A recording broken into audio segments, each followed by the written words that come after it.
Howdy folks, it's the 4th week of October 2025, and welcome to This Week in the West. I'm Seth Spillman, broadcasting from the National Cowboy and Western Heritage Museum in Oklahoma City.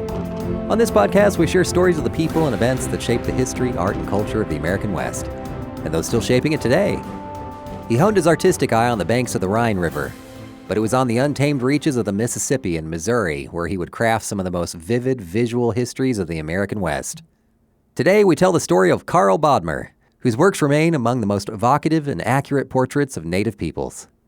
Bodmer died this week, October 30th, 1893. Karl Bodmer was born on February 11th, 1809 in Zurich, Switzerland.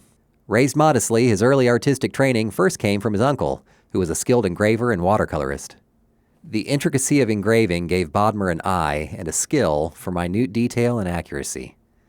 By his 20s, Bodmer was already making a name for himself in Germany, producing watercolors, aquatints, and drawings of the scenic Rhine and Mosel rivers. But then a prince entered the picture. Prince Maximilian zu Wied-Neuwied was a German naturalist and explorer. He had already led a scientific expedition through Brazil, and now he set his sights on North America, hoping to record its landscapes, wildlife, and people with the rigor of a scientist. But Maximilian knew words alone wouldn't suffice. He needed an artist, someone with a steady hand and a disciplined eye, to provide visual testimony of the discoveries. Bodmer was hired. At just 23 years old, the young Swiss artist was headed across the ocean to the American frontier. On May 17, 1832, Maximilian, Bodmer, and the expedition's huntsman, David Drydoppel, set sail for North America. They landed in Boston on July 4th. Once there, they pressed westward. They traveled by stagecoach and steamboat, moving along the Ohio and Mississippi rivers until they reached St. Louis. From there, they embarked on a grueling 2,500-mile journey up the Missouri River, traveling by steamboat, keelboat, and often on foot. Bodmer sketched bustling river towns, captured the form of steamboats, and painted sweeping vistas. What caught his eye the most, though, were the indigenous people. Bodmer painted the tribes they encountered, the Omaha, Mandan, Minatarre, Sioux, and Assiniboine. The resulting portraits are celebrated for their accuracy, sensitivity, and humanity.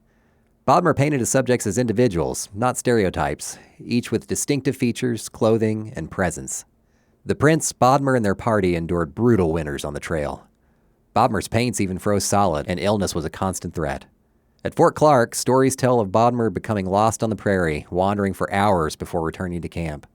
By the time the expedition ended around 1834, he had created hundreds of sketches and watercolors, many of which would later be transformed into aquatints that illustrated Prince Maximilian's monumental travels in the interior of North America. Aquatints are a type of print that resembles a watercolor. It's produced by a copper plate etched with nitric acid. Bodmer created 81 aquatints from his fieldwork. These images, painstakingly reproduced in Paris, brought the American frontier to European audiences with unprecedented detail. Published first in German in 1839 and later in English in 1843, Maximilian's book combined his meticulous notes with Bodmer's illustrations.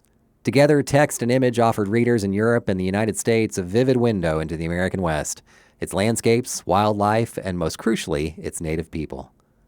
These images remain among the most important visual records of the early 19th century frontier, both as works of art and ethnographic documents. Art historian W. Raymond Wood observed, "The value of Bodmer's art is heightened not only because of its beauty, but also because he illustrated the proud residents of the upper Mississippi while their culture was still in bloom. The pictorial record that Bodmer created is therefore cherished by their descendants as illustrating a life that was all but obliterated by a smallpox epidemic and later indignities." After the expedition, Bodmer settled in France and became affiliated with the Barbizon School of Landscape Painting. He continued to depict forests, wildlife, and rural scenes. One of his works, Interior of the Forest in Winter, even inspired Claude Monet, who later painted the same grove of trees, forever nicknamed the Bodmer Oak. In 1877, Bodmer was named a Knight of the French Legion of Honor for his contributions. However, as time passed, tastes in art shifted, and the illustration and engraving styles in which Bodmer excelled fell out of fashion. He struggled with illness and poverty before he died in Paris in 1893. We're fortunate to have a dozen or so Bodmer lithographs here in our collection at the Cowboy, and a few are currently on exhibit in our galleries. And with that, we'll set down our brushes on another episode of This Week in the West. Our show is produced by Chase Spivey and written by Mike Kaler. Follow us and rate us on Apple Podcasts, wherever you hear us. That'll help us reach more people. You can follow us on social media and online at thecowboy.org. Got a question or a suggestion? Drop us an email at podcast@thecowboy.org. We leave you today with the words of art historian William H. Goodsman. Bodmer's work has long been acknowledged by scholars in Europe and America as one of the most illuminating documentaries of its kind to have appeared in the 19th century.